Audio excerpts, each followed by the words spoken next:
So hi everyone, welcome to the last session. So today we have extra super bonus content. My original intent was to cover only 2 results, but it seems we're going to have enough time to cover an additional one, so there's a bonus one that I added yesterday. And the first result is just one of my favorite in complexity from the several recent years. It's an amazing result. That's one known as the primes result, and we'll discuss it. Let's just dive into it, all right? So, pseudodeterministic algorithms. We are now concerned with search problems. And a deterministic algorithm for a search problem gets an input and outputs a valid solution. And a probabilistic algorithm for a search problem gets an input and outputs some solution.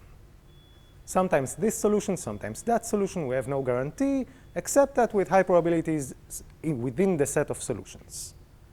A pseudo-deterministic algorithm is a probabilistic algorithm that with high probability outputs one canonical solution. So for every input x, there's a value vx, such that with high probability, the algorithm prints vx specifically. This was introduced by Gatt and Goldwasser. And indeed, the name pseudo-deterministic is because to an outside observer, they look deterministic. Their functionality looks deterministic. First note, we can do error reduction, right? The probability is above half, so we can try it 100 times, just take the majority output. So let's assume with probability 1 minus something that is exponentially small, it outputs the same thing. So as an outsider, why do I care that it used randomness inside? I'm looking at it. It always gives me exactly the same thing. So we can compose these things without worrying. The output is predictable. We can rely on them to reproduce it. We can do them in parallel. And we're certain that everybody gets the same outcome, and so on. Questions about the notion? No? Good, very natural notion, right? OK. So let's now define a class of search problems. Deterministically recognizable explicit construction problem is the notion, and an explicit construction problem is a search problem in which the input is 1 to the n. So instead of input-output, say for every n, there's a set of good objects. For example, think of good expanders, good extractors, good Ramsey graphs, good prime numbers, whatever, the usual things that you like, good PRGs, hard functions. These are all explicit construction problems. There's no input-output. It's just for every input length, there's a set of good things. And the additional requirement here is that you can recognize a good object when you see it. So I don't know, maybe for expanders, it's hard to know exactly what the spectral gap is, right, given a graph. For a hard function, I don't know if I can exactly recognize if a function is hard or not. Right? That's MCSP. But there's a class, but prime numbers, given AKS, you give me a number, I can tell you if it's prime deterministically. And that's the only constraint here. So a deterministically recognizable explicit construction problem is a collection of sets, one set for every input length, that is dense. Right? We want, ideally, most objects to have this property to be a valid solution here. Like you're saying, a probabilistic method with high probability, like a random function is hard. And at least, like let's say, like some noticeable density, 1 over n suffices here. And the second property is that this is in P. There's a polynomial-time algorithm telling you this is a prime or not, this is a valid solution or not. The goal, I give you 1 to the n, give me something that's a valid solution. And this is an insane result, really. It tells you that all of these problems are solvable by a pseudo-deterministic polynomial-time algorithm.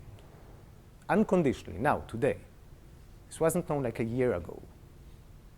So every deterministically recognizable explicit construction problem admits a probabilistic polytime pseudo-deterministic algorithm with one caveat. Yeah? What are examples except for primes? Primes is the canonical new example, I think. I'm not sure that I have something in mind that's like well-known. But for me, even in terms of the structural notion, we can solve all search problems. So the deterministically is amazing enough by itself. It's a good point. At least when getting ready for a lecture, I should have a couple of more examples ready for this, right? Good, OK. The only caveat here is the infinitely often issue. It outputs like there are infinitely many input lengths on which it outputs the right solution. Yeah.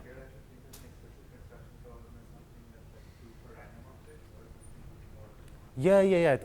The intuitive way to think about it is that you use the probabilistic method, you prove that a random object is good, and you can also recognize a good object when you see it. Okay, it's a subclass because we require efficient recognition. But other than that, just the probabilistic method. Random object is good. Any other questions? Before that, we had a similar result. This is Chen, Lu, Oliveira, Ren, and Santanam. Before that, we had Oliveira, Santanam, similar result, infinitely often running in sub-exponential time, which was already interesting. This, they just dropped it from sub-exponential to polynomial in one shot.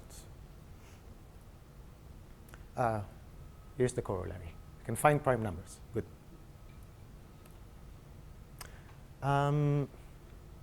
Quite surprisingly, what this uses is the generator reconstruction stuff that we've been working for like the last 2 lectures to develop. This is the main tool here. So the first thing that we're going to need is something that we saw before. This is the CT generator that we discussed, the one with functions computable in low depth and the reconstruction that went layer by layer. What appears on this slide is just a generalization of it to arbitrary time bounds. So before we said it was a function computable in time n to the million, depth n squared, and the reconstruction ran in time n to the 20, something like fixed, small, polynomial. Okay, good. Here it's the same thing, except like instead of n to the million, it's t, and the depth is d. And the running time is polynomial in t, and the reconstruction runs in probabilistic time. That's basically a small fixed polynomial of everything involved, the depth, the input length, the output length. The crucial point is that the like before, again, this is just a straightforward generalization. Like before, the reconstruction runtime does not depend on t. So t could be n to the million, d could be n squared, and reconstruction is a small fixed polynomial. But here you can also scale it up. Is this clear? We'll give a moment for questions.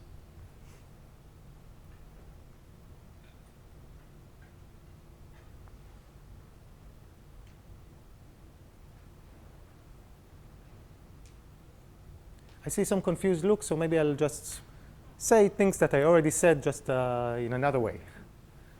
Okay, so given a function that's computable in like by uniform circuits of very big size, t, but relatively small depth, d, that's our hard function. Big size, small depth. We have a generator. It's based on this function. It prints a bunch of strings, m-bit strings. And our notion of the reconstruction is instance-wise. We call for every fixed input. So we fix the input x, and we say if for this particular x, there's a linear time machine that has high acceptance probability, but rejects all the strings that the generator outputs, then the reconstruction runs too quickly and computes f. F, recall the hard function, takes time t, so something very, very big. We don't expect it to be computable in smaller time. But if m, the linear time machine, broke the generator at x, then the reconstruction at x computes f of x in time, let's say. M is the output length here, n is the input length, d is small, the depth is small, and put some small polynomial on it. So overall, I don't know, n to the 20, which is much smaller than t. I hope that this was noticeably different from what I said before, so that it helped. Moving on? Moving on. Fantastic. We're going to do the proof. It's going to be not long at all. So let's start with a function, the following hard function. On n bits, print the lexicographically first object that is good. How do you compute this? Tell me, what's the complexity of computing this? Be trivial. I'm not looking for something fancy. Sorry? 2 to the n, right? Time 2 to the n. I need to go over all n-bit objects. Maybe add some kind of verification polynomial time to it, but I don't want to count this. So 2 to the n. But OK, is it just time 2 to the n, or can we say something slightly more interesting that will help us use the generator with this function? Wow, you got it! Right. Why depth poly n?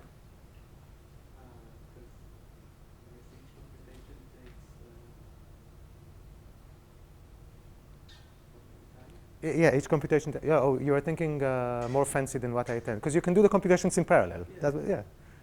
We have 2 to the n objects. We don't need to test them one by one. Just test in parallel, right? OK, good.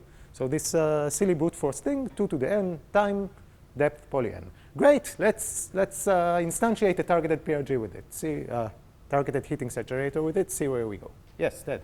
Is this where we're using that the set is recognizable deterministically rather than probabilistically? Please ask me that in the end, because I want to say yes, but I think that here we could have made do without this assumption, and there will be OK, good. There will be other places that are annoyingly subtle in which I don't see any way to avoid that assumption. Thank you. OK, good. We have a hard function. It's computable in parallel. It seems silly. Why? I mean, we're using the most trivial hard function that we can think of, plugging it into a generator. OK, it's hard, right? And we are going to use the generator. Now, the input to the generator is 1 to the n. And the output is n to the b, the output length. Where b is some constant that is big. That's why it's b, okay, n to the 100. So this is a generator printing strings of length n to the b with this hard function. The idea is to use a win-win analysis. Just let's take a look at it and see what happens. D is the algorithm that decides S. Okay, for primes, this is AKS. Good. Then one of two things happens. The first is an amazing thing. The generator doesn't work. We are super happy. If the generator fails, what happens? What is the guarantee? Reconstruction. Fantastic. And what does the reconstruction do here? It computes the lexicographically first prime, or object in S. Specifically that one. Like this is the hard function. So great, it's a pseudodeterministic algorithm. It gives us just one canonical output. It runs in polynomial time. We love generators that don't work. Okay? But there is another situation in which a generator works. And the thing is, this situation is good too. This is a very nice situation. Why? Well, the generator is now going to output a set of size 2 to the n of strings of length n to the b. And since the generator works, one of these strings is an accepting string for d. So one of these strings is in S on input length n to the b. Okay, so I'm recapping. In case the generator works, it outputs 2 to the n strings of length n to the b. And one of them is good. And the point here is that 2 to the n is much smaller than 2 to the n to the b. Now, there is one thing here that I'm using as a simplification, and I will use it as a simplification throughout the argument. The hard function was computable in time 2 to the n, right? So with a reasonable generator, you're going to have some overheads. Like you're going to run in time 2 to the O of n for some universal constant O, maybe 2 to the 10n. Just, we're not perfect. We're adding overheads all the time. Let's assume that this is a perfect generator. Okay, the generator runs in time exactly 2 to the n and prints exactly 2 to the n objects when the hard function is computable in time 2 to the n. It just simplifies calculations. It won't affect the argument in any significant way. Yes, Yuval?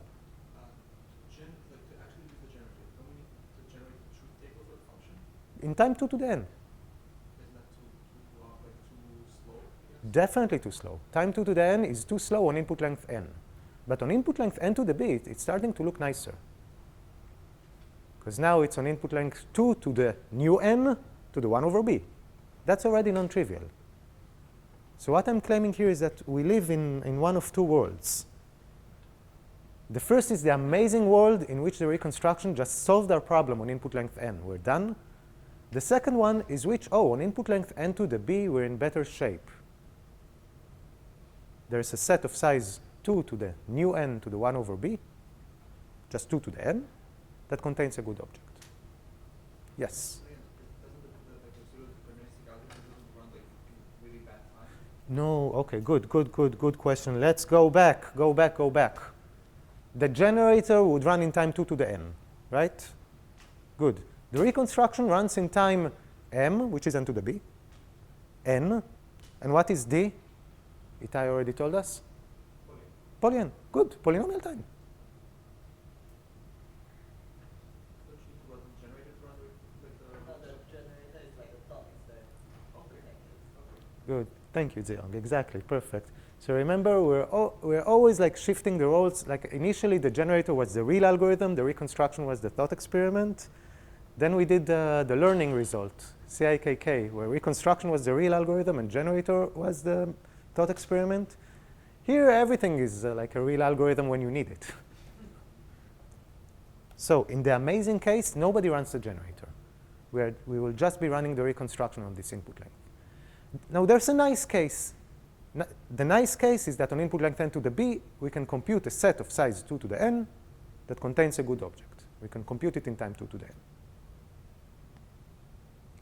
Any other questions? Yeah. I have a basic one, but can you just remind us what GF fooling B means, like psychomorphic? So could you just raise your voice? What GF? Can you just remind us what GF fools D means? Yeah, in this context, it means that D has a noticeable acceptance probability, say 1 over n, but rejects all the strings that the generator outputs.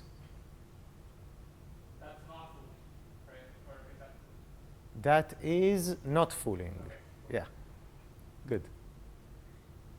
So not fooling means that like the distinguisher rejects everything, right? There is no prime, let's say, in the heating set. Any other questions? Yes? So you are talking about instance-wise derandomization where the generator gets the input, but here the input for every input length there is only one input, right? Fantastic. And You're spot on. We're not, and this is a comment that will appear in the end, we will not actually be using the instance-wise nature of this generator.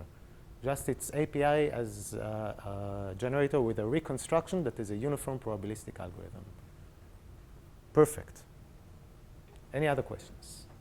What is B? Yeah, Ted. Oh, in a second. B is big. Big constant. But where did you get the... Oh, I said we instantiate the generator with output length n to the b. Yeah, Ted. We could be pulling strings of length, 2 to the epsilon n out of this generator, but that would make the reconstruction too slow. Exactly. So we're only pulling strings of all of the length. Perfect. 100%. Exactly. Yeah. The goal is to like algorithmically solve something. You know what? I'm sorry. Can I just want to say one additional thing to Ted, because he's catching a really non-trivial part in this win-win argument. Ted's mind just went to saying, this is unbalanced. In a win-win argument, the two cases should be balanced. Like they should both be half exponential. And this is extremely unbalanced, and this is why what's going on here is ingenious. Okay, it's not what you would immediately try to do. Yeah. Yeah, so you're trying to have a win-win argument. Yeah. But you also want to solve things algorithmically. Sure. So you need to know in which Why? situation you are. No, I mean, it's great to know exactly which algorithm solves my problem on which input length. But I can also say that there exists an algorithm without knowing if it's this algorithm or that algorithm. Good. It's a great question. I think that, if I remember correctly, they had some nice trick to actually turn this into an explicit single algorithm. Oh, actually, you can try both of them and just test in the end. So not that, you don't need that fancy a trick. But you're still right. Even if formally this is one algorithm that we can code, intuitively what's going on here is that there are two algorithms and one of them works. Yeah? Sorry, can you explain again why the nice case works? How do you print? Oh, OK. So the nice case is that the generator fools the distinguisher, meaning that there is one object at least that is good. So far, so good? So the generator, when you give it input 1 to the n, it runs in time 2 to the n, prints 2 to the n strings of length n to the b. One of them is good. So just shift perspective. Let's assume now that we are working from the perspective of input length n to the b. We have something that runs in sub-exponential time now and gives us a good object. Is this clear? Wonderful, thank you. Very helpful questions. So okay, listen, this was fun. If we're in the amazing case, we're absolutely done. If not, I mean, let's do it again. Why not? So let's now just, we were in input length n. If we were in the amazing case, we finished. If not, let's go to input length n1, which is n to the b. Previously, we had like a set in which there was a good object. That set was just a brute force set. Now we have the heating set of the generator, which is relatively small, so size 2 to the n1 to the 1 over b. It's 2 to the n0, the same set we discussed. And let's think of the first good object in that set. And let's instantiate the generator with this function. Not the function that outputs the lexicographically first good object in the world. The function that outputs the lexicographically first good object in the heating set from the previous input length. It's more efficient. OK, wonderful. So just going over the parameters, n1 is n0 to the b. There's a set of size 2 to the n0 that has a good object. We're considering a function f1, that's a hard function that outputs the first good object in this set. And we're outputting the generator, we're computing the generator with output length n1 to the b.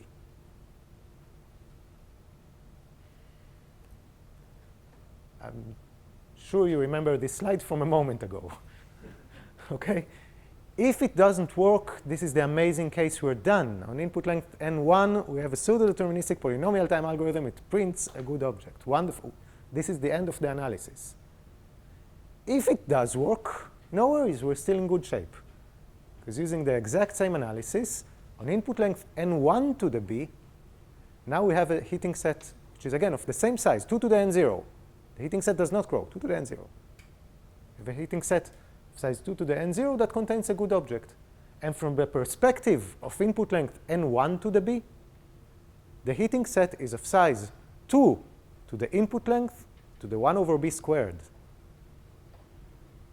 So as we progress through this argument, the heating set keeps looking smaller and smaller.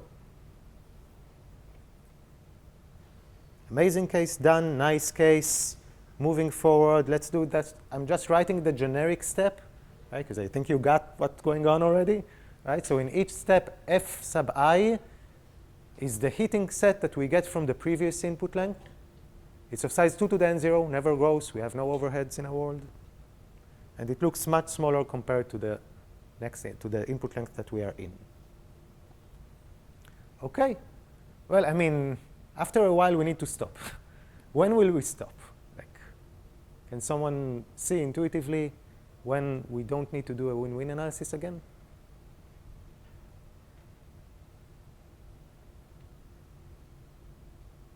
And the heating set size is polynomial. You said that? Who said that? I heard the right answer. Oh, yeah, good. When the heating set size is poly of the current input length. Precisely. Perfect. Exactly. When the input length is so long that the size of the heating set looks polynomial to it. The size of the heating set is 2 to the n0. So you need to go to an input length that's roughly 2 to the n0. And then we're done. Like, oh, great. OK. So in the last iteration, t is roughly log n0, slightly less. The generator's runtime is still 2 to the n0. The input length is so large that this looks polynomial to it. And then we have, did I write the two cases? Yes, I wrote the two cases. In the last iteration, either we're in the amazing case, so again, same thing, the reconstruction gives us a good object, or the generator works. It prints a polynomial size set with a good object. You can just go over that set and find a good object. In both cases, we have a canonical solution.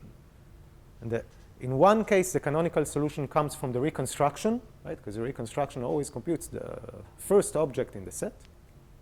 In the second case, it's a deterministic algorithm, so of course there's a canonical solution. I might be like, I don't quite understand how you use this, like, because any step, the next generator only exists if the previous step failed, right? Right. I mean, it's not only exists. I can always instantiate it.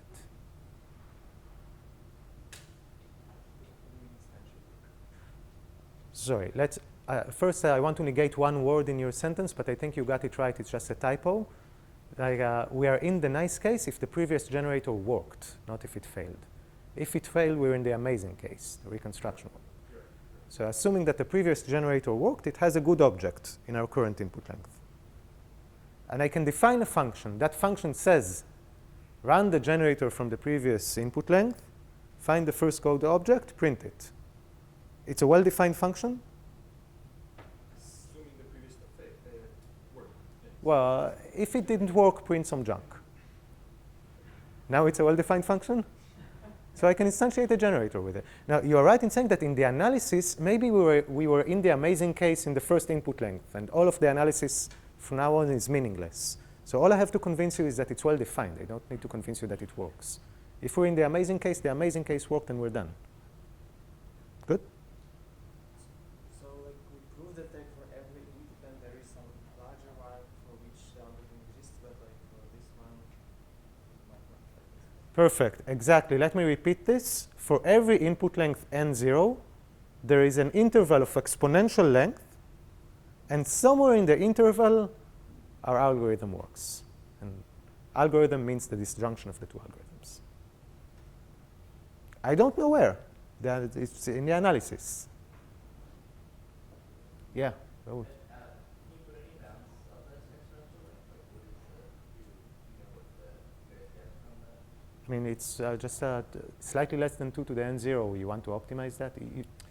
You start with 2 to the n0, right? That's the size. You need it to be polynomial in your final input length. So like log n over log, like after log n to the log n iterations, log n over minus log n iterations, whatever. Because I'm not sure I understand the crux of the question. The last input length should be proportional to 2 to the n0, right? By definition. I'm just curious, like, if you want to make this like better and better, you might want to try and squeeze these windows as short as possible. Sure. I'll limit at some point where but okay, whatever. I mean, there could be a way. It's just like in the naive presentation like this, whenever you try to crunch it from one way, then the reconstruction will run in more time, right? So I don't see how to shorten the window, but there could be a way. Yeah, Joshua. Oh, sorry. So, for instance, if you had some restrictive subset of the 2 to the n possible things that you know S is in, it's a little bit smaller. This would let you shrink the windows a little bit. Yeah. Definitely. And you can say that the interval is of exponential length, but it only has like logarithmically many relevant points. Okay? Like you don't need to look at all the input lengths in it. So maybe that's helpful in case you want to. Yeah, but even if you did, it's only like in of them, right? Because you're at this algorithm, you only have to look at the input lengths lower than you when you're actually talking about the algorithm. Oh, right, good. Yeah. So it's less than log n, actually. That's great. I mean, if you're thinking of giving it as advice, just give it one bit of advice of like 0 or 1, and then you know which case you're in. Okay. This is usually an interesting discussion. I just want to stress the point here that outputs are efficiently recognizable. So it's not like this algorithm doesn't know when it works and when it doesn't. You just run it, and if it gives you like a canonical output, most of the time you're happy.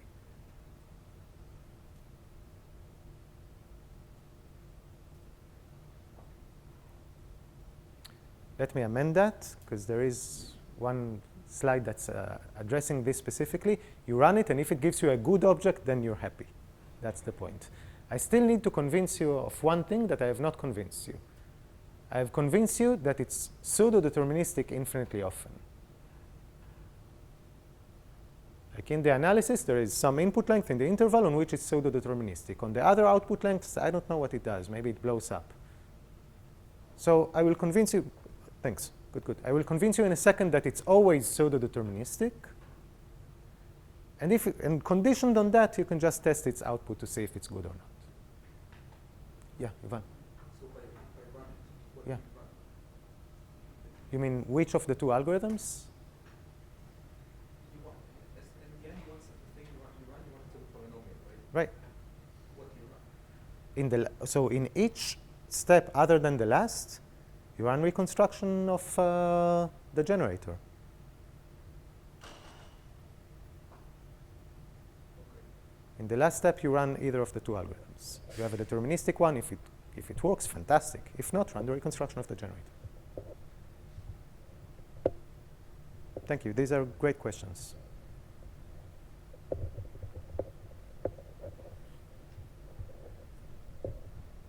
Almost done, okay? This is the slide that I promised. So the algorithm works infinitely often, right? Infinitely often, it prints a canonical solution.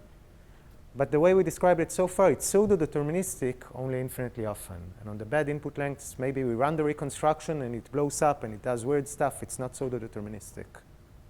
Is this clear? Right? For example, assume that we are always in the last case. So on all the input lengths in between, we run the reconstruction, and it's not pseudo-deterministic at all. So let's solve this. We already have enough tools to solve this. The solution is to notice that the generator that we are using has a reconstruction that can test itself. The reconstruction can recognize when it works and when it doesn't, with high probability. So recall the standard, what we already stated, how the reconstruction works. When given access to a distinguisher, it prints the hard function with high probability in some fixed polytime, n to the 20. Here it's the general parameter setting, so I know m times n times d to the 20, just not to confuse anybody. Okay.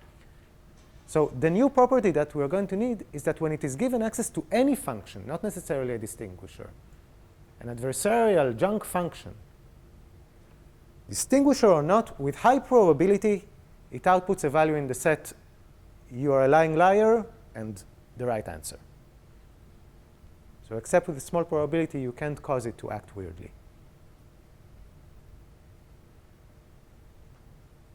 Is the statement clear before we go into the proof?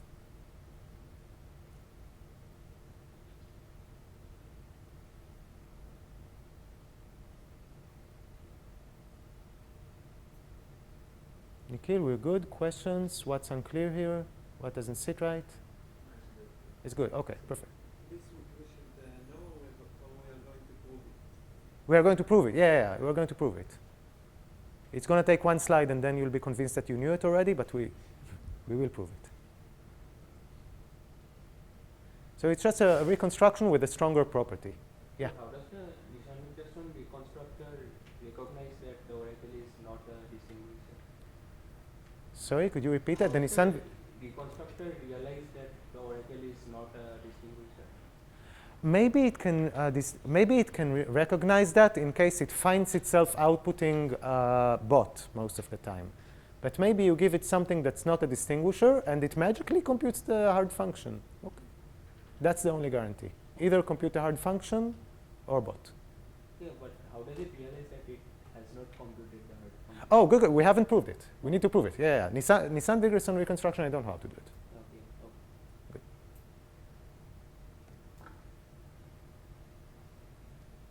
Good. Recall this picture, right? How does the generator work? Computes the gate values in the circuit for the hard function. This is a 0, 1 matrix, size d, depth d. Does some fancy encodings on the matrix, and then does, let's say, Nisan-Wigderson on each row. You remember? This is the generator that we built. How does the reconstruction work? The reconstruction goes from bottom to top. For each row, it builds a small circuit whose truth table is that row. And if you remember, what was the crucial property that we needed for this matrix? Exactly. Yeah, that's a good picture. Yeah, your value is going like this. Downward self-reducibility. Right? We can compute any entry in a row with a few entries in the row below. How does that help us recognize when we are right and we are wrong? Can anybody see this?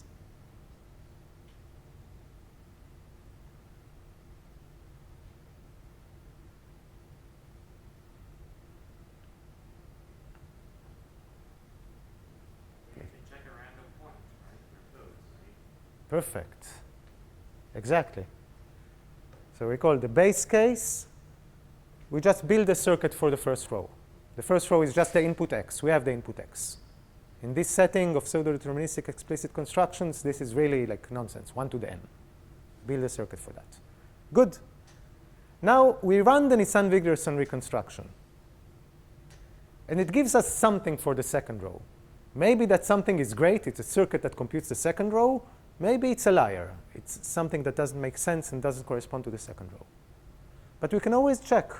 We sample a few random points in the second row. We run our circuits. We see if they agree.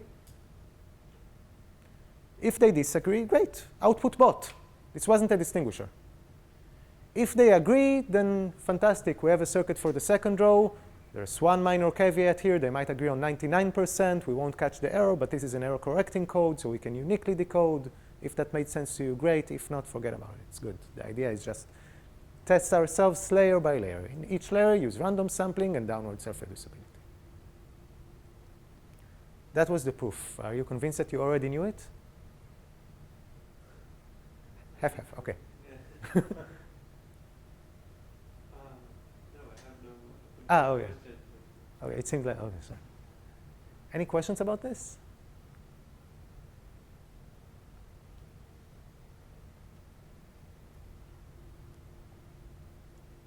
Good. This is just repeating what we already said.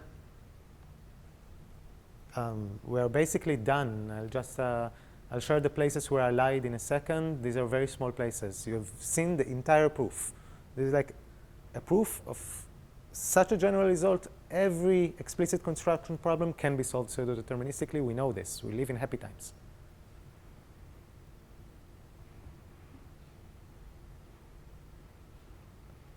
I'll move forward to like nitty-gritty details.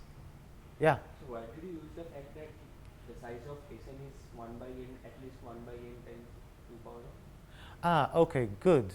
So we are constantly using the fact that there is a distinguisher or not. The meaning of a distinguisher is that the pseudorandom set does not fool it. So its true acceptance probability diverges from the acceptance probability on the pseudorandom set by some noticeable factor. That is the 1 over n factor here. And here it's a heating set, so we assume it accepts at least 1 over n, but its acceptance probability on the heating set is 0. Perfect, thank you.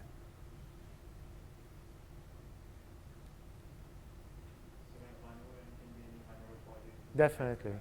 Yeah. 1 over poly n. Yeah. Why do we need the distinguisher to be deterministic? Why do we need a distinguisher to be deterministic? Thank you. This is the second time the question is asked. Hold on for a second. This will be an annoying explanation, so I want to postpone it. But we need it.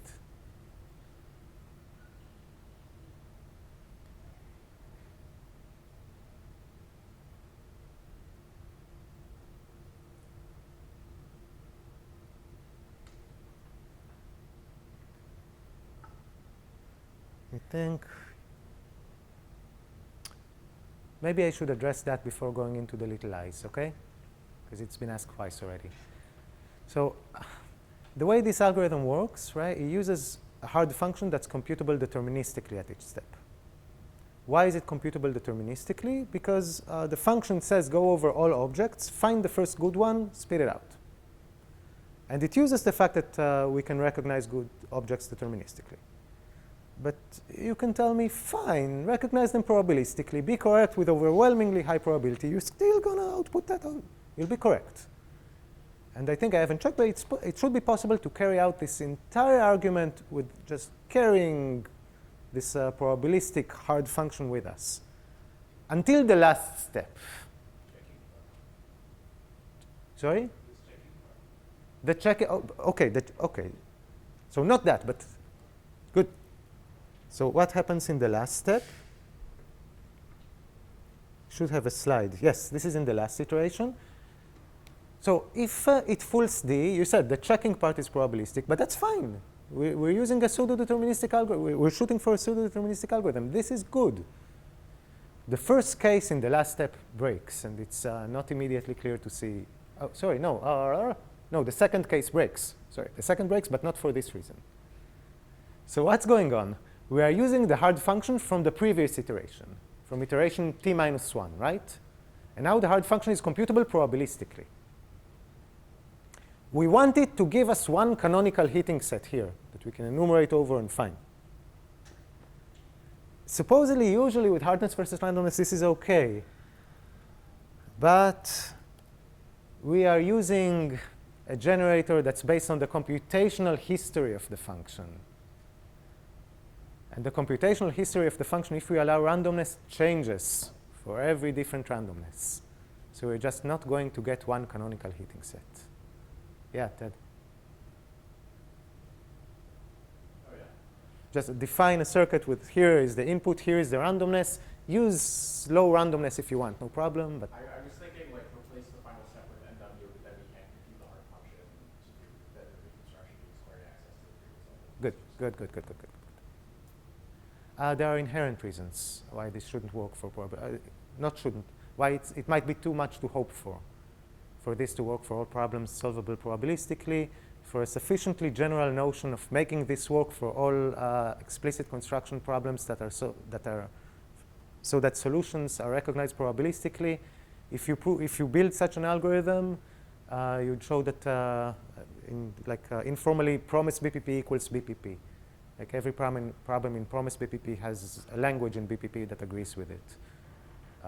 Maybe we can do that. It's an open problem. It's been like that for decades.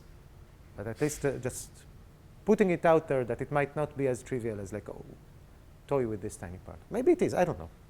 That would be a consequence. Any other questions? I want to see if I get it correctly. Yeah. So let's say I want to find a prime number with n0 bits, Mm-hmm. and then this flow might give me. Just could you speak up so that they hear you in the back? Yeah. So I want to find a prime number with n0 bits, and this flow might give me a prime number on nt bits. Yeah. And then what's the relation between nt and n0s? Oh, nt is exponential in n0. Okay, so I wanted a prime number with 100 bits, and I got a prime number with 2 to the 100 bits. Oh, so let's phrase it. Good question. Let's phrase it differently. You wanted a prime number on 100 bits. You're not getting it.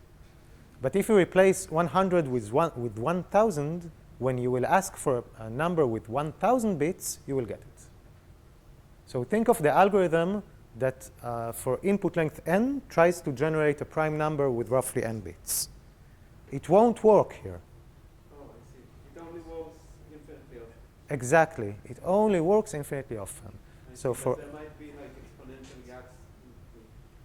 right, so think of them as intervals of exponential length, and in each interval there is at least one good input length. Is there any sort of like hardness consequence that would come if you could get it exactly for sort of every? Yeah, so I think it would imply some sort of hierarchy. So don't take my word for it. There's a paper by Luo, Oliveira, and Santanam that got some consequence, even if you just have pseudodeterministic algorithms that work almost always. But check me out on this because I'm not sure I remember correctly. Yeah.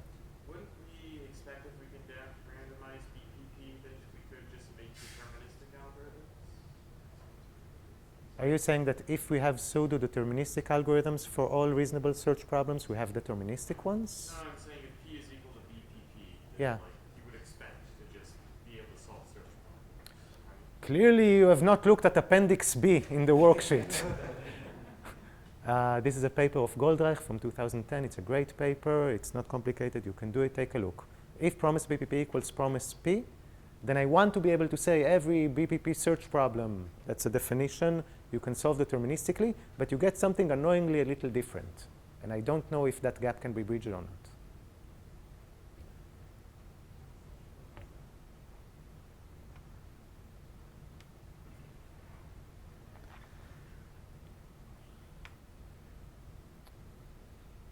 Let me confess to all my crimes. So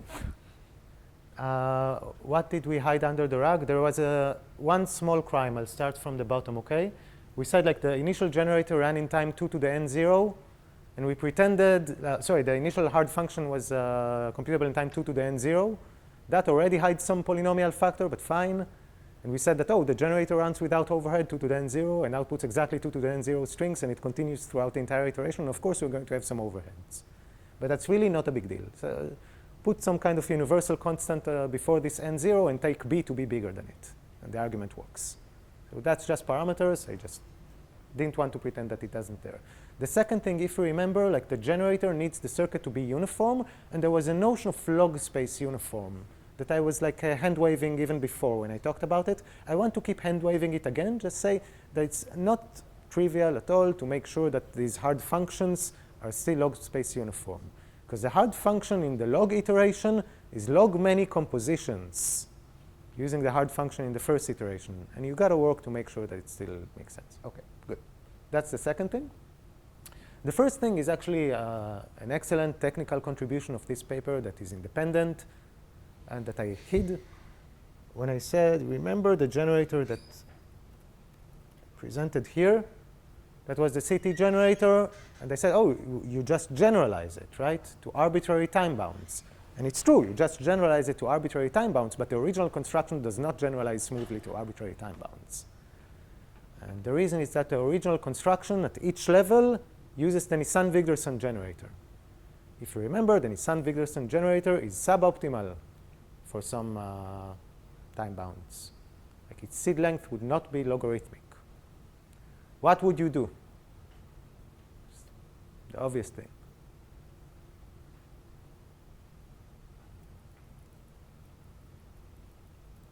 We are here, we're taking each row, we're using Nisan-Wigderson. This gives us something suboptimal for some parameter regimes because Nisan-Wigderson is suboptimal for some parameter regimes.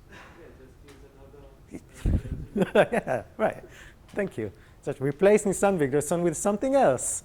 I just remember these slides like 2 lectures ago. Nisan-Wigderson is part of a family. There are better ones that scale more nicely. Good. Replace it with Chaltiel-Umans. That's the one that Ted mentioned at the time. It scales better.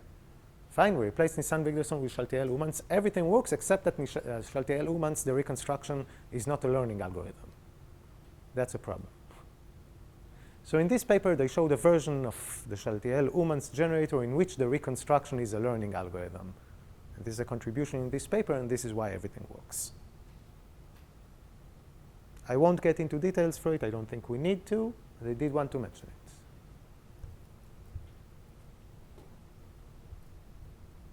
All right, some last comments before we're actually done with this. We said it many times. I don't need to repeat it. It works infinitely often. We mentioned that it needs deterministic verification. We went through that too.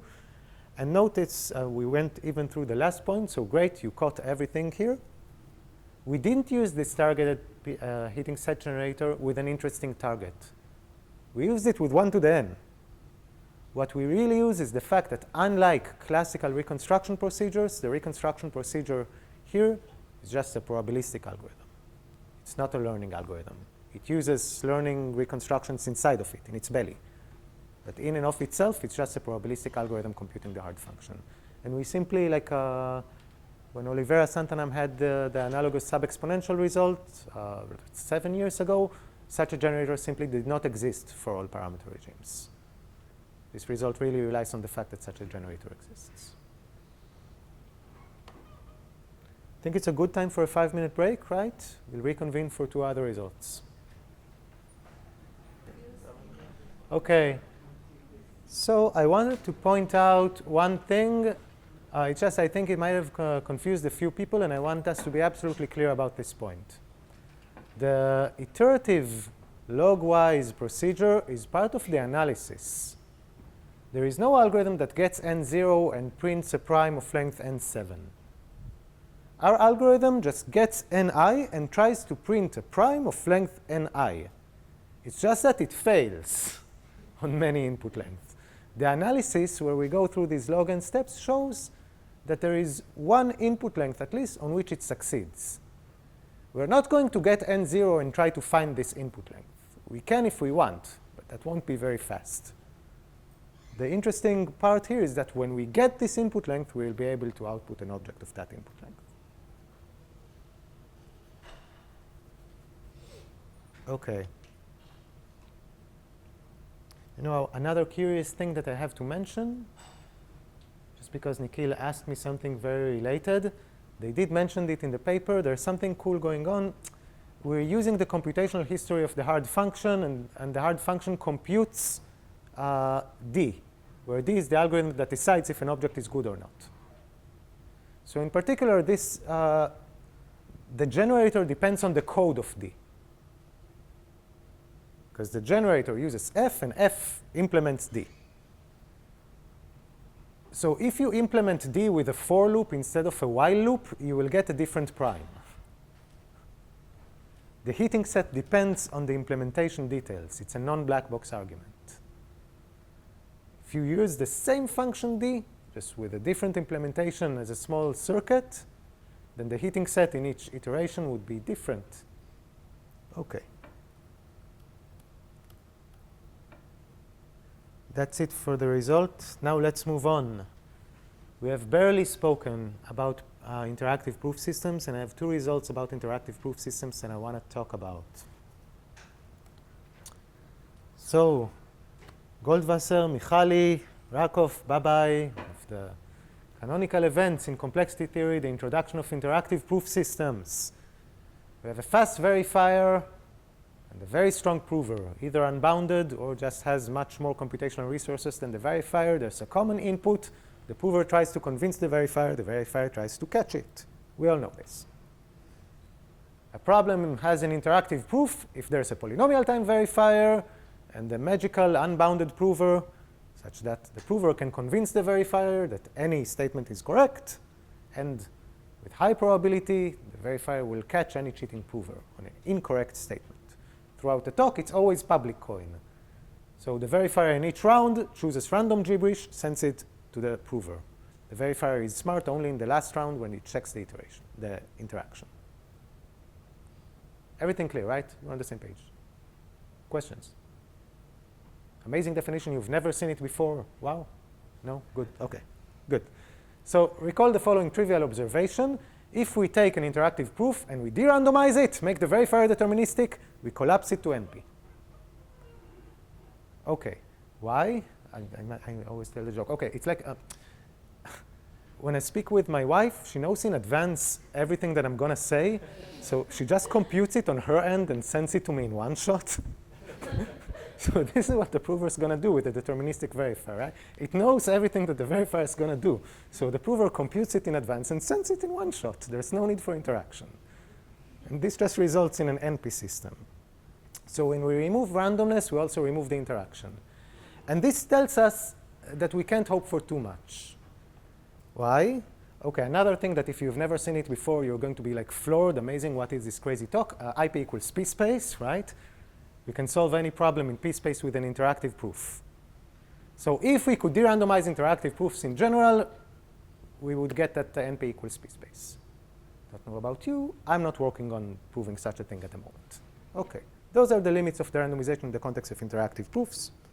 However, we've already spoken about this. If we have only constantly many rounds, then we have strong indications that we can de-randomize. Arthur Merlin, the version with constantly many rounds of interaction, under sufficiently strong circuit lower bounds, collapses to NP by derandomization. And this is an interesting derandomization result and also an interesting result about proof systems. Derandomization tells us that in the world of proof systems, AM, Arthur Merlin, equals NP. You can prove this with a version of Nisan-Wigderson generator. Just there was an observation of Clevance van Milkebeek. It's a beautiful paper that it relativizes. Never mind. You can prove it with Nisan-Wigderson, and you could do some more fancy stuff to improve the assumption, which is what I wrote here. Remember, for standard BPP equals P, E is hard for exponential size circuits. So here's the analogy. NE cap co NE is hard for N cap co N exponential size circuits. I just added N cap co N and it scaled. Good, fantastic, OK. Let's try to de-randomize proof systems in general. I want to just get a feeling to see what happens, OK? We said we are able to do it for AM under assumptions. These were classical assumptions, like under circuit lower bounds. And for IP, we don't expect to be able to do it. Well, why? I mean, what's going on? So this is the system, right? The verifier chooses a random, there's a common input X. The verifier chooses a random gibberish, R1, sends it. The prover responds with pi1. The verifier chooses random gibberish, R2, and so on and so forth. And what is the most natural thing that you try to do to randomize a proof system?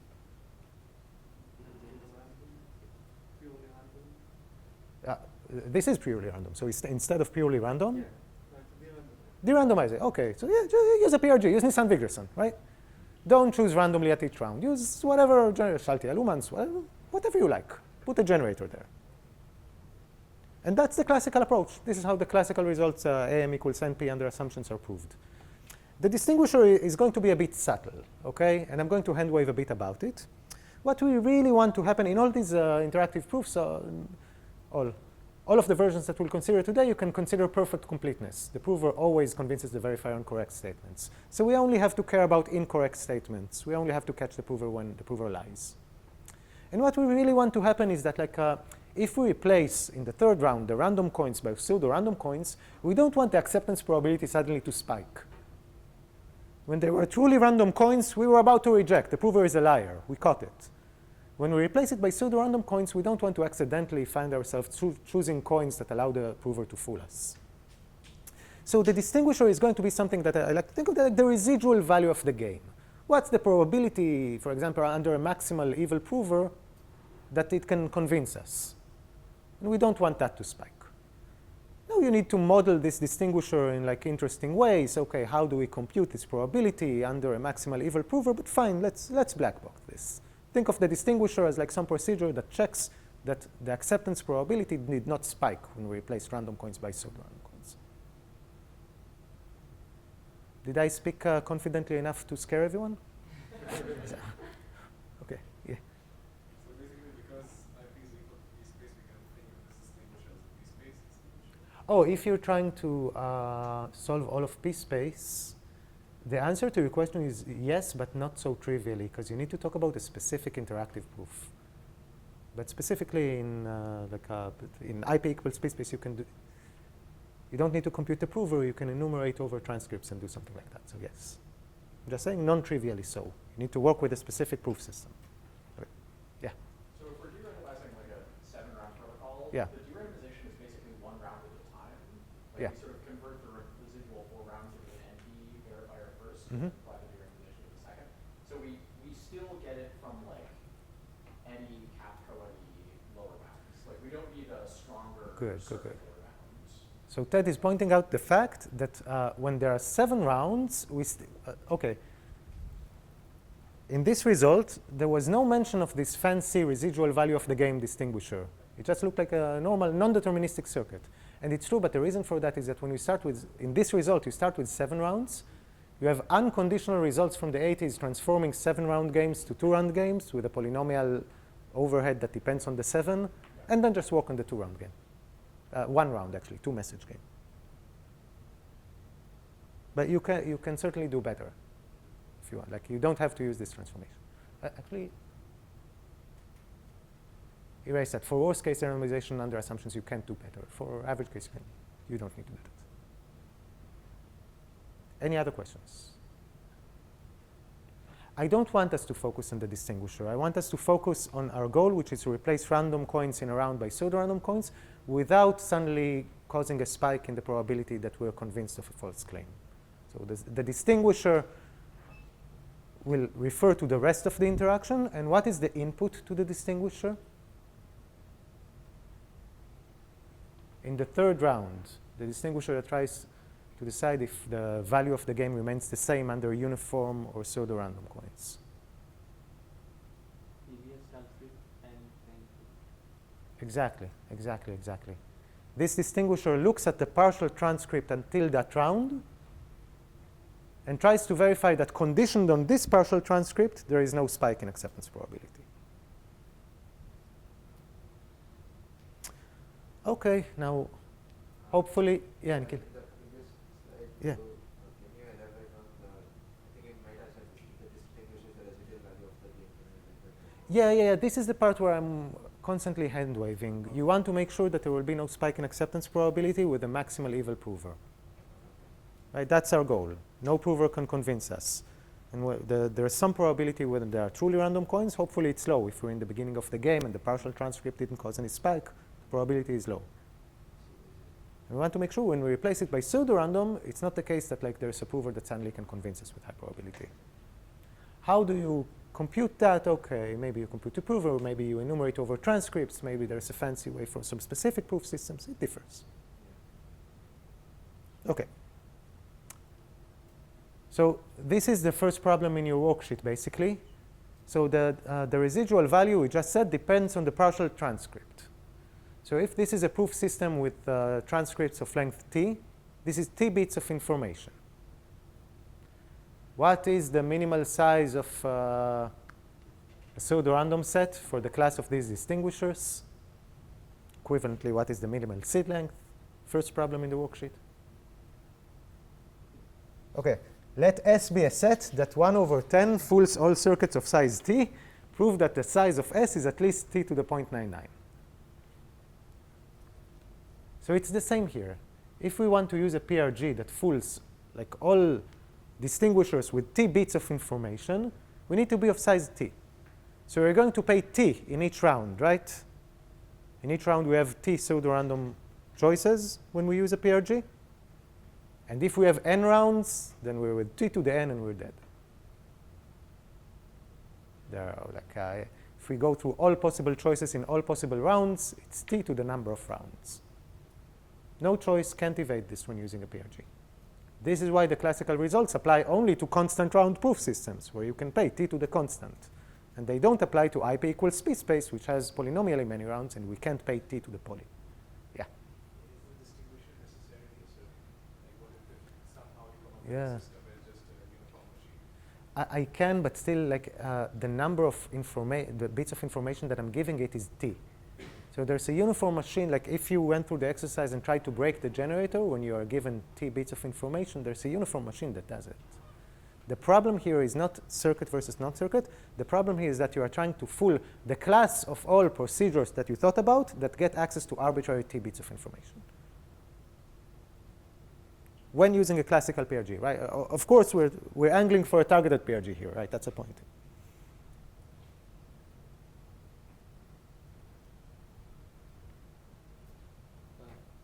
Yeah. What is capital T here? Sorry? What is capital T here? Oh, yeah, capital T is the amount of communication exchange in the protocol, or if you want, the running time of the verifier. So T is some polynomial, the running time of the verifier. And so this is a public coin protocol. yeah. So that's just a number of coins tossed till now by the verifier. And the number and the length of the response by the prover. But that is determined by the random coin. Sorry? That is determined by the random coins. Yeah, but it's determined maybe in a fancy way. Yeah. Okay. Like if you want to distinguish between the power of the evil prover and the power of the distinguisher here, then you're going to start to care about this. So better just put that into the T. Yeah. Every time he's different, right? Sorry? Every round he's different. Yeah, but after, let's bound it by the maximum. Yeah, yeah. Or does it matter for something important that I missed? Or? Okay, good. Okay. So this was to point out why things break when we use a classical PRG, why we can only do Arthur Merling. Okay. The idea is obvious, right? Let's use a targeted PRG instead. So at each round, we don't need to fool residual value of the game for another game happening in another room. We know the game happening in this room. We have the partial transcript written in front of us. The verifier can give this transcript to a targeted PRG and ask the targeted PRG to fool the residual value of the game with this partial transcript. Good. Targeted PRGs do not have any meaningful lower bound or the seed length other than log 1 over the error. So certainly, we won't need to pay t in each round. Wonderful. Good. I mean, it's not super clear where we're headed, because no matter if we're using a PRG or a targeted PRG, we're not going to prove NP equals p space today. Okay, but still, let's see. Maybe there's hope to get something nonetheless. At the very least, using a targeted PRG, maybe we can't prove that it actually derandomizes in the worst case, but there's hope in showing a fast construction that I don't know what its soundness is. Okay, so the targeted PRG does exactly what you think. In the first round, it looks at the input, applies the targeted PRG to the input. Second round, it looks at everything that was done up until then, the partial transcript, fits it into the targeted PRG, and so on and so forth.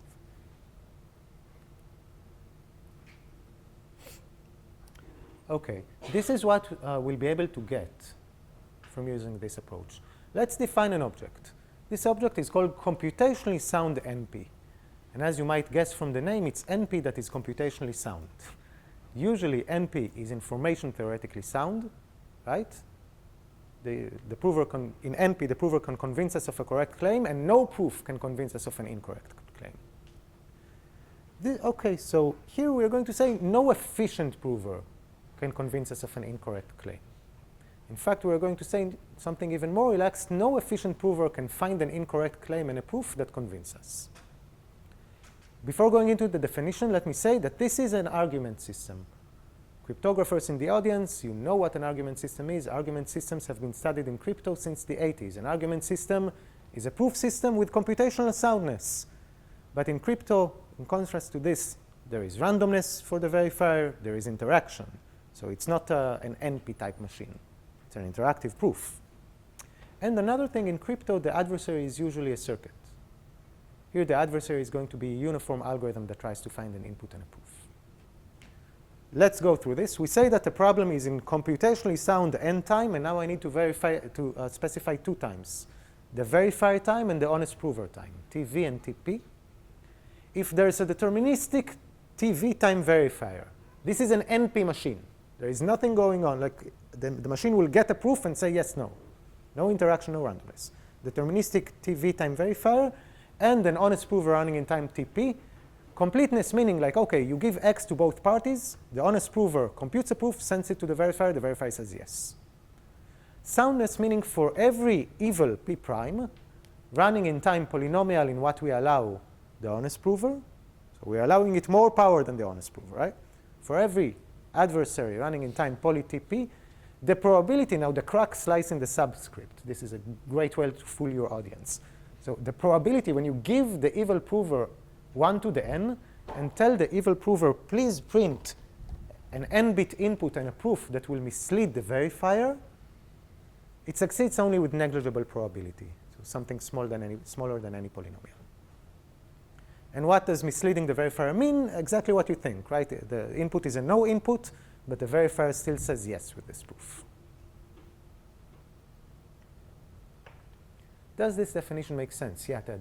Is there any hope to get a for all over X, where like the probability? In the soundness? Yeah. Yeah, the result actually gets it, but I'm not going to talk about it today. So yes, for every uniform algorithm, every X. It's just whenever I start to talk about it, and the quantifiers start to mess with people's heads. Yeah, but yes.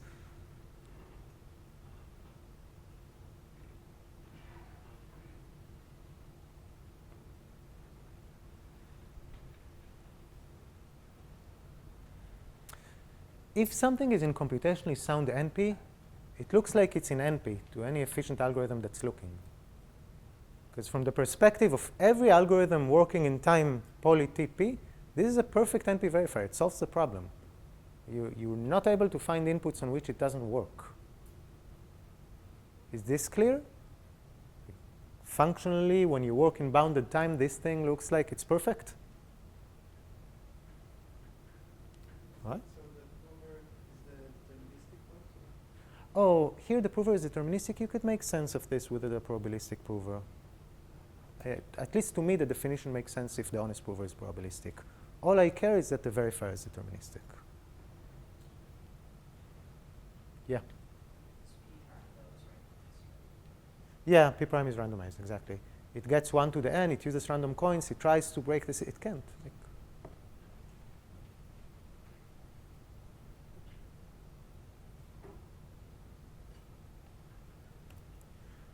All right. Now jumping, let's look at the first word and the last line that was broken. The first word is assumed, the last one is P space equals NP. So we're going to do that. Okay, but the P space equals NP here is P space can be decided in computationally sound NP. This is the conclusion we're shooting for. Every problem in P space has a computationally sound NP verifier running in polytime. Particular, take your favorite problem, TQBF. It's in NP to everybody efficient who's looking. What do we need for this? Well, assume that there is f that shrinks its input from n to the epsilon bit, say. Epsilon is sufficiently small. I was informed with the parameters. There is some epsilon. So I assume that for some epsilon and some delta smaller than epsilon, they need to be sufficiently small. Okay. Assume that there is an f computable in polytime. So f is computable in time n to the 100. So it's a normal function, right? Takes n bits, prints into the epsilon bits in time n to the 100. All good? That's hard for linear space over all efficiently sampleable distributions. And I'm going to specify this in one moment. It's a notion of average case hardness that's stronger than what we usually think of. Linear space cannot compute this function over this set of distributions. Let's parse this to make sure it makes sense. The function is computable in time n to the million. It's hard for linear space. So far, so good, right? I mean, I believe that there are functions computable in n to the million that you need full space to compute, n to the million, something close to that. So that assumption, I would not fall off my chair. There's a function computable in time n to the million that you can't compute in space n. The interesting part is that it's average case hard over a class of interesting distributions. The next slide is going to specify that. Under this assumption, p-space can be solved in computationally sound NP, in the sense that for every problem in p-space, there are constants that make sense here, the polytime verifier and the fixed exponential time prover. You can't hope for much better in terms of the prover running time.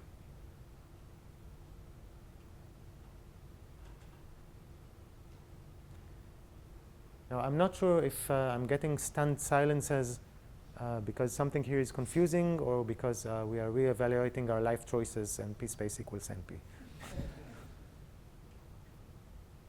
So once again, it's CSN time, what we saw in the previous slide. Yep. And n to the c is the runtime of the verifier. Yeah, that's a verifier running in time n to the bazillion, and an honest prover running in time 2 to the n to the 10. And it's resilient against it's sound against adversaries running in time polynomial in 2 to the n to the 10. Yeah. Just looking for intuition, how should I position the hardness of CSN? What do you mean the hardness of? Should I expect it to be harder than NP or? I mean. From this line. Yeah. But was there intuition besides this why it's harder than NP or? Okay, no, that's a great question. That's a great question. If you go back to the 90s, even later, but let's say 90s, Kilian proved that you can decide NP with an argument system that has a polylog time verifier. Amazing. You can solve satisfiability in an argument system with a polylog time verifier, okay? Scale this up. You can solve all of NX with an argument system that has a polynomial time verifier. So far, you with me? So argument systems with a polytime verifier, you should expect them to decide all of NX. Now take your favorite derandomization magic wand and just do, okay? Now the argument system is computationally sound NP, and computationally sound NP can solve all of NX. I don't have that wand. And in cryptoland, this is called fiat shamiring argument systems. And it's an open problem for decades. But if you want some kind of, oh, what should I expect? Okay, maybe instead of p-space here, you can even put NX. Yeah? If you are allowing the fake prover to run in time 2 power n power c, can he go over all possible inputs and find for the verified friend? Definitely, you can go over all possible inputs, but you can't go over all possible proofs. Because proofs require time n to the big C, n to the bazillion. But we are assuming n is in CS n time distance. So there is supposedly a verifier, right, which decides this. Yeah. Now, can the fake prover seems to allow giving him more than 2 power n time? Yeah. Why doesn't this prove that if you have computational NP, if it's in computational NP, it's also in actual NP? Because the fake prover can just, the fake prover has to find the input on which the verifier fails. So I'm going to just repeat the point because I hope that it will be useful. The fake prover will definitely go over all inputs. That's what I would do as a fake prover, okay? And for every input, it will run the original NP verifier to test if it's in the language or not. And it will know exactly which inputs are in the language and which inputs are not in the language. But it doesn't have enough time to convince this computationally sound NP verifier. It found an input not in the language, but how will it find a proof that misleads the computationally sound verifier? Going over all proofs requires time 2 to the n to the big C. And this corresponds to Ted's question from before of like, oh, okay, is it sound on every input? Like, yes, because we have enough time to go over all inputs.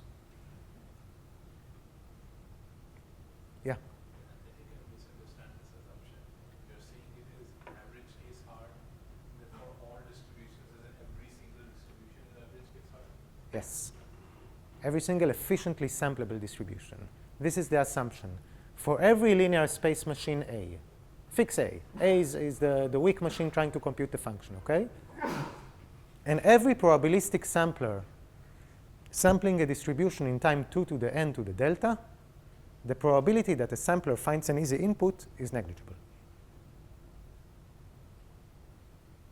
For simplicity, let's start with the sampler running in polynomial time, because this 2 to the n to the delta is annoying, right? So this would be hardness over all polynomial time sampleable distributions. Why should I believe that this exists? Well, maybe you shouldn't. Maybe it gives p space equals computationally sound NP, and this makes no sense. However, okay, recall, we believe worst case hardness, right? We believe hardness mild average case on 1%. We believe strong average case hardness on 99% over the uniform distribution. And as we saw in the last lecture, we believe hardness on all inputs, each and every one. Okay, but this is kind of in the middle, right? You'd have to believe that all the notions of hardness are correct, including the next one, but not this one in the middle.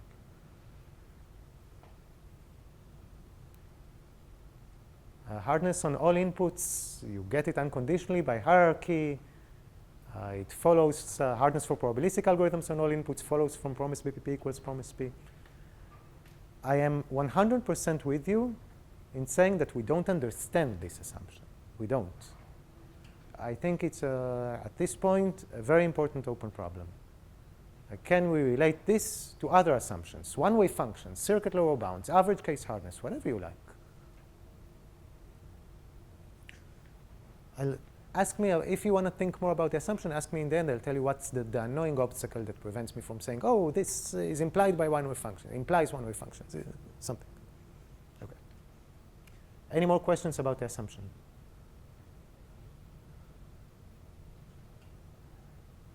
It's been used in several recent papers about randomization exactly for this targeted stuff. We're going to prove this. The proof is going to be extremely easy if you've worked through exercise 3, which is the baby case, and otherwise also not too hard. So round by round soundness is a property of proof systems. It was defined by Canetti et al. A few years ago, and this is something that I called in the slide strong round by round soundness. I think it makes sense. So what does it mean for a proof system to have strong round by round soundness? The usual notion of soundness is that if the claim is incorrect, then with high probability the verifier rejects, right? This says if the claim is incorrect, then for every first prover message, there exists exactly one choice of bad coins. And if the verifier avoided those bad coins, then for every message in the second round, there is exactly one choice of bad coins for the verifier in the second round, such that if it avoided them, and so on and so forth. And as long as the verifier avoids exactly one bad choice of coins in each round, it's in good shape. It's going to reject. If in some round it accidentally chose the bad coins, tough luck. OK, we're going to accept it happens. I mean, it's just one among exponentially many. The point is that we are not dealing with an annoying situation in which the verifier chose some set that is still small, and in the next round the bad set kind of grew a little bit, and in the next round it grew a little bit. There is a notion of bad that has a fixed size, just in this case 1, and it's the same in each round. In the original round by round soundness, instead of one choice, it's like a epsilon density for a fixed epsilon. Here's a proof sketch. That's all we need. Let's start with constructing a proof system for TQBF, your favorite p-space complete problem, that has something close to strong round by round soundness. And it's the last lecture, so you know, no rules. Let's just, OK, let's ignore this. Let's assume that we constructed a system that has strong round by round soundness. It's not that hard. Given the amazing proof system of Goldwasser, Kalai, and Rothblum from a decade ago, and some Cook-Levin type tricks, you can actually do it surprisingly easily. OK, so now we have a proof system for TQBF. Amazing. We have a proof system for TQBF with one bad challenge per round. if this looks too much black box and too much like magic, and why am I hiding the most important part in the proof, just go to exercise 3. You can do it yourself. I know that some groups already did it. Not that hard. For a baby, for some check, but still interesting. OK, now let's argue that in this proof system, the mapping of partial transcripts to the bed random coins is computable in linear space. Recall, for a partial transcript, there is at most one bed choice of random coins, unless the verifier already chose random coins, in which case I don't care about anything. You should believe this if you walk through the exercise or you know some check. In some check, you can compute the correct polynomial in bounded space. You don't need the full power of the whatever prover you're working against. OK, so computing the bed challenge can be done in linear space. We are almost done. In each round, the verifier is going to look at the transcript and, as random coins, compute the hard function. Instead of choosing coins randomly, just compute the hard function on your random coins. This gives you coins. Use them. And here's the crucial observation. For every partial transcript such that the function on that partial transcript equals the bed random coins, the partial transcript is an easy input for the hard function. Why? We said that the mapping of transcripts to bed random coins is computable in linear space. This is what it means for the hard function to be computable easily. If f hits the bed random coins, then computing f is also computable in linear space.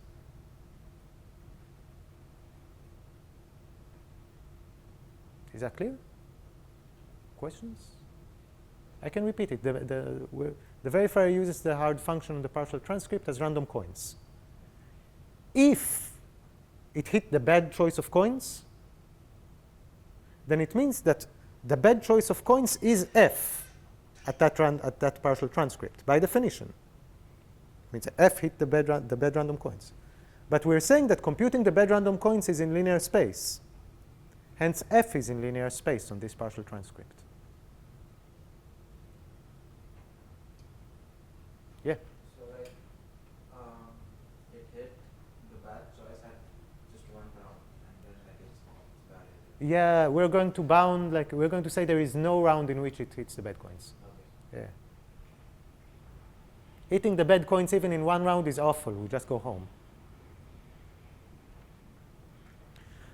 OK, but by our assumption, it's infeasible to find a partial transcript that's easy for f. That's our assumption. No efficient algorithm can find an easy input.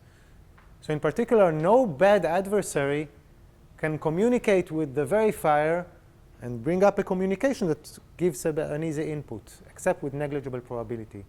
So for every adversary that the verifier interacts with, the probability that this adversary manages to find an input and messages that constitute an easy input for f is negligible.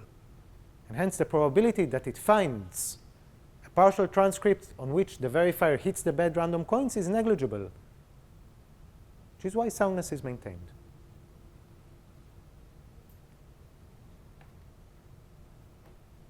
And that is the entire proof. The only part that we black boxed is the part with constructing a proof system, and you have, like, at least for some check in your worksheets, so you can prove that sharp P is in computationally sound NP just by doing the worksheets. Yeah? Just sanity check, if you're mapping the proof system to the assumption, then the prover would be algorithm S. Yes, yes, exactly. I'll repeat what you said because it's an excellent phrasing.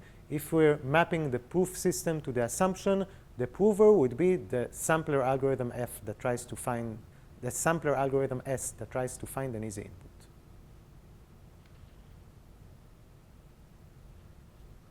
Yeah. The previous thing implied that if we consider an IP where the prover has a linear space, since I don't know that I'm clear how it changes, but this has perfectly sound, perfectly complete proofs. Why perfectly sound? So the verifier may just run the IP proof, and then every step compute what the bad coins are, and Right, but the verifier runs in polynomial time. Right, so we have to change the class, like allow the verifier to run in linear space. You're trying to decide p space with a linear space verifier. I can decide p space with a polytime verifier. What am I missing? Are you saying that there is a... There will be zero soundness error. Do you have proofs for IP with no soundness error? That is just an NP system, right? If there is no soundness error and perfect completeness, there is no need for interaction. Right, but okay, so what if I just run my IP protocol, but instead of having a polytime verifier, I have a long space, linear space verifier. This verifier can check the bad coins, so it doesn't. Let's take it offline. Is that okay? Happy to chat about it. Thanks. I think I get what you're trying to, but let's discuss it. Okay. No, good. Okay.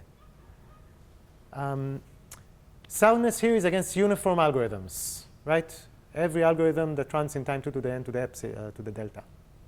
This is crucial. How can you break this with a non-uniform adversary?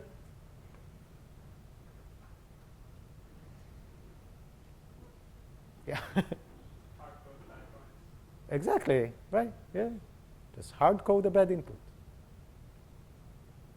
It's a uniform adversary that has a bad input and a bad proof, hard coded, it's of poly size. Here, that non-uniform adversary found a bad input and a proof. That doesn't help me, right? So the crucial point here is that we're working only against uniform adversaries. And I'm going to say something extremely hand-wavy. I don't think we have many crypto people in the audience, right? Make a very angry face at me. Good. 1. Okay.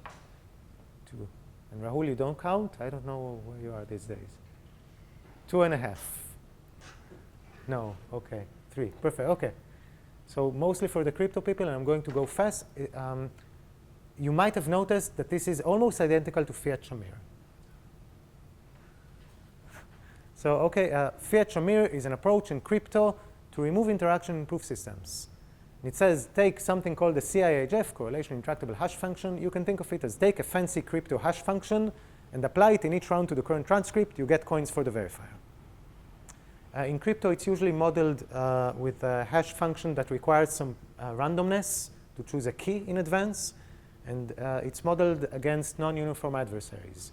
If you take the crypto Fiat-Shamir setting and you model it as against uniform adversaries, you would get a full equivalence. Targeted HSGs are fully equivalent to the CIHFs that you need in this setting. So it turns out that non-black box derandomization of proof systems in this way is like syntactically almost identical to what you do in crypto with supposedly crypto hash functions and the Fiat-Shamir heuristic. And it's interesting because we don't understand these targeted HSG assumptions very well. Just mentioned the hardness overall polytime sampleable distributions. We don't know this very well. And while we know how to construct CIHFs that is with the key that are secure against non-uniform adversary, we know how to construct them from standard assumptions, LWE, stuff like that. We don't know that they imply even one-way functions. So they're an abnormality in crypto. So there's something here in complexity that is abnormal and something in crypto that is abnormal, and they turn out to be fully equivalent. And that's all I'm going to say, because I think most people here don't care about this. I think I'm going to skip that. That's just a slide saying that studying the assumption is an open problem. Happy to chat about it later.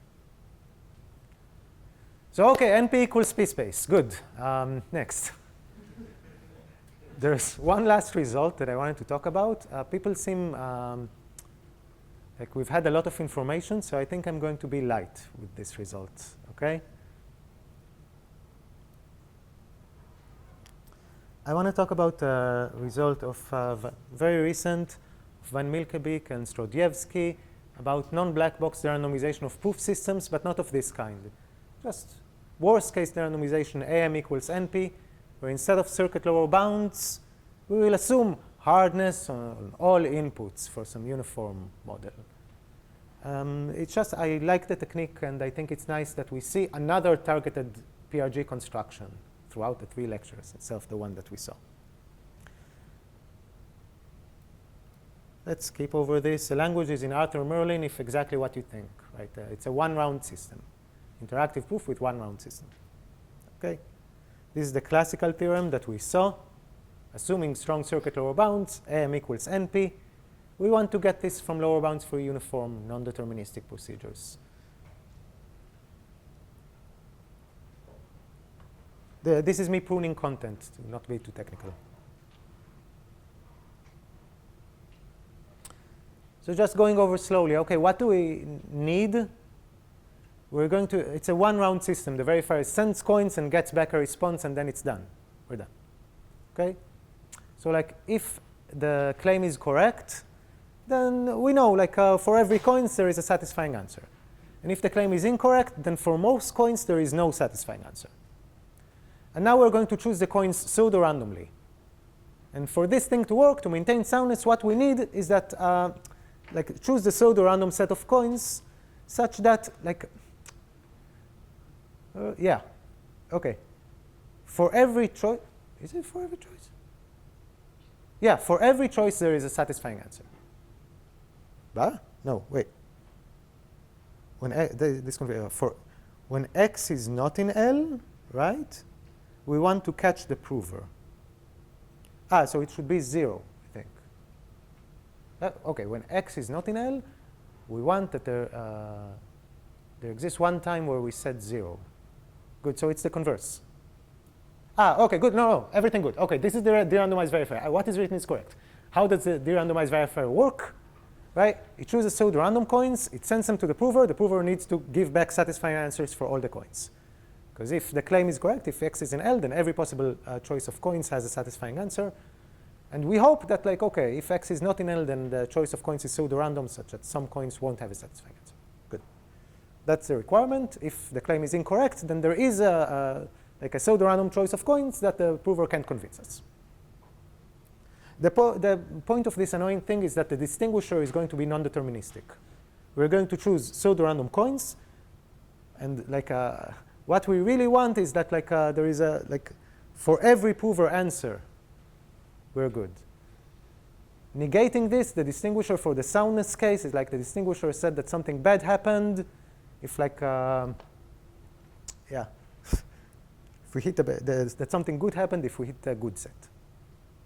We hit the dense set of coins that catch the prover. So this distinguisher accepts if and only if the prover cannot convince us with these random coins. And we want to find random coins that the distinguisher accepts. All of this annoyance, the distinguisher is non-deterministic. Accepts if and only if, given the coins, the prover cannot convince us. There's a for all. Okay. It's usually called like what we want is a heating set for non-deterministic circuits, and it always blows my mind. Good. There is a construction of a targeted heating set generator. Again, Van Milkebik, Strodziewski from last year. So the hard function, in the previous construction, the hard function was computable in big polynomial time, small depth. Here is the hard function is just in some non-deterministic time. It's in NP, just a multi-output function, FNP. The generator runs in non-deterministic time. You're not surprised. The hard function is computable in non-deterministic time. The generator runs in non-deterministic time. And the reconstruction is an Arthur Merlin protocol that is too quick.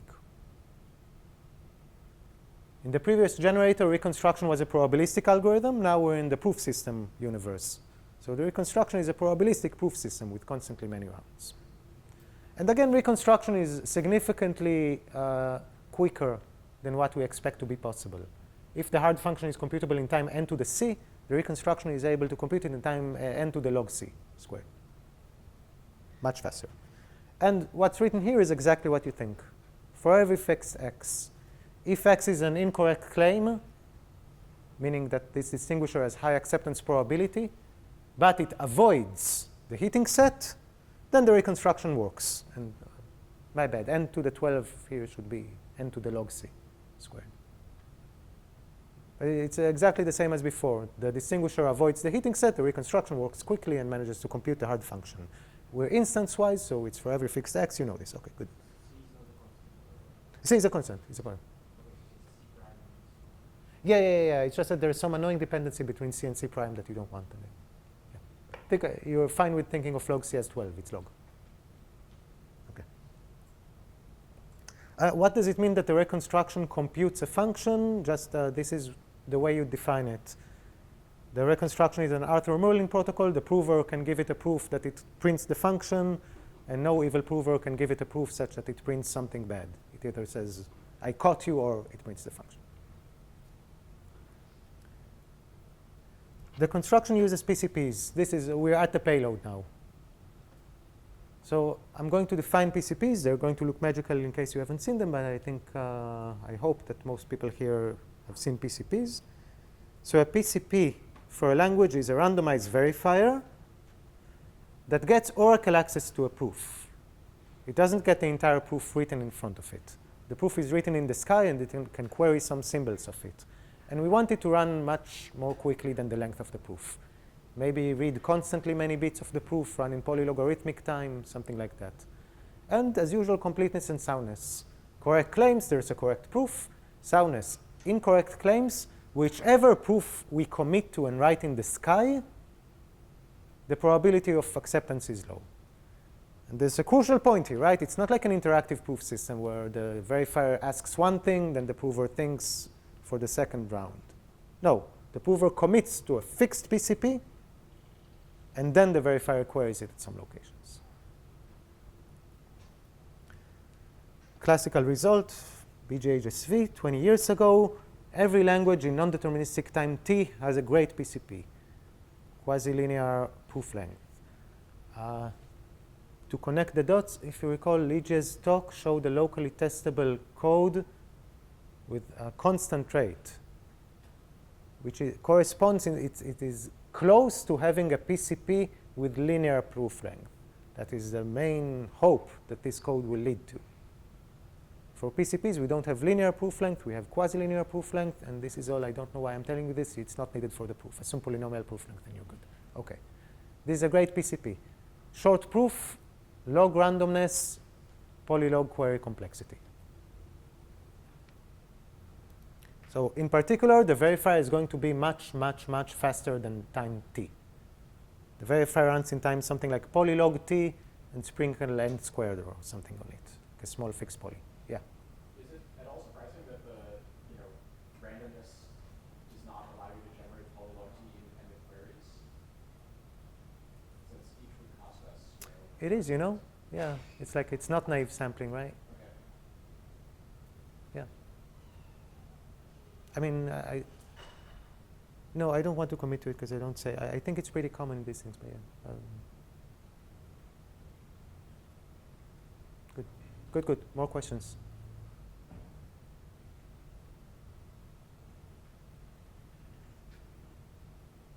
Okay. So let's see the entire construction. It's not going to be hard. So what does the generator do? The generator gets input x and wants to print a pseudorandom set.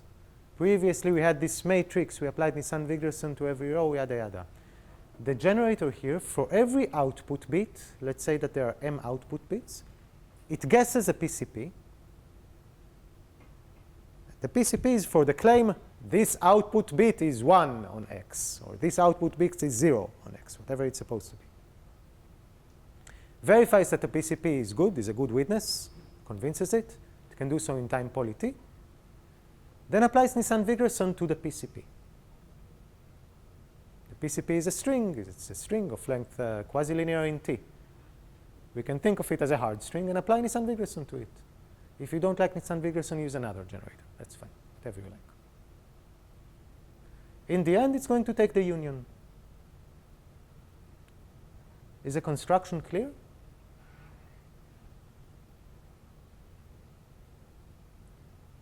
Any questions about it?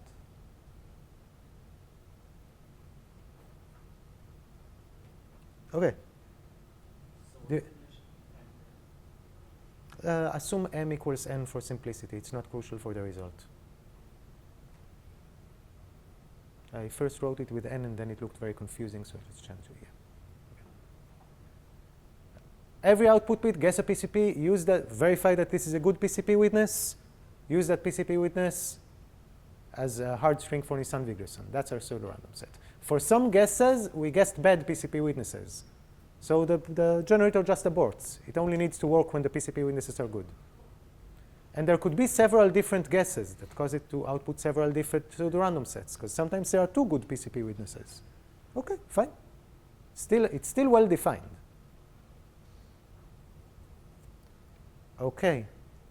Now, assume that for some guess of the generator on which it outputs a pseudorandom set, meaning for some PCP witnesses, there's a distinguisher. How will the reconstruction work? Like, I know that we are tired, so maybe even parsing this is hard, I don't know, so it makes sense to ask you the question, how will it work? What would you do?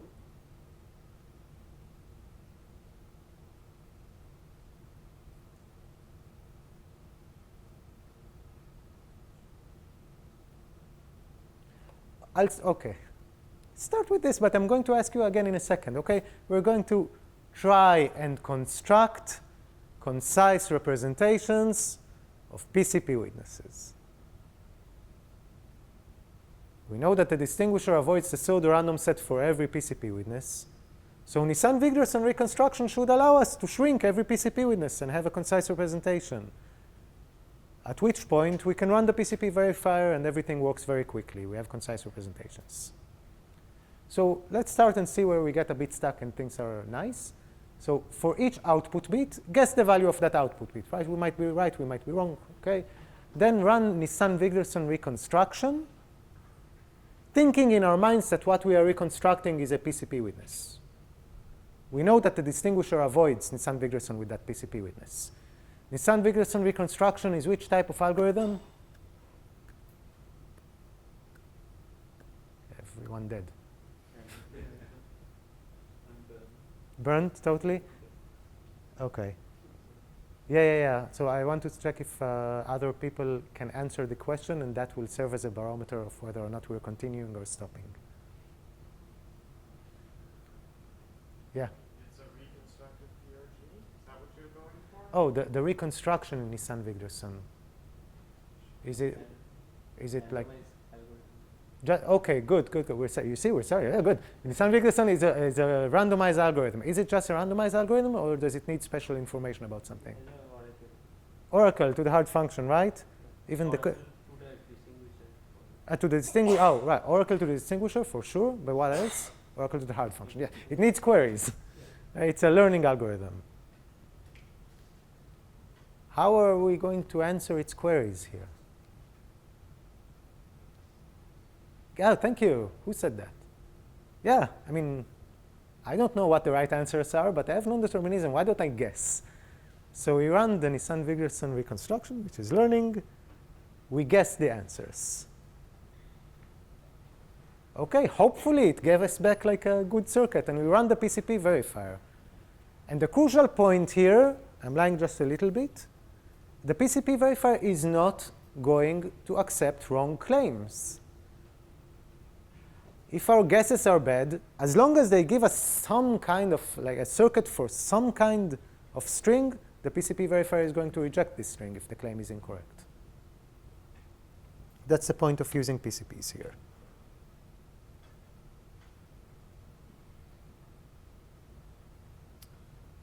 At least Itai is burned, so I'm not going to go into the place where I lied. I'm just going to mention it very briefly. I think it's recorded, so people can look at the slides later. This is me looking at the camera. No. The point is, if the guesses, the reconstruction spits out a non-deterministic circuit because the distinguisher is non-deterministic. If this non-deterministic circuit indeed computes just like a fixed string, meaning for every input it can only output either 0 or 1, then we're good. Everything that I said makes sense.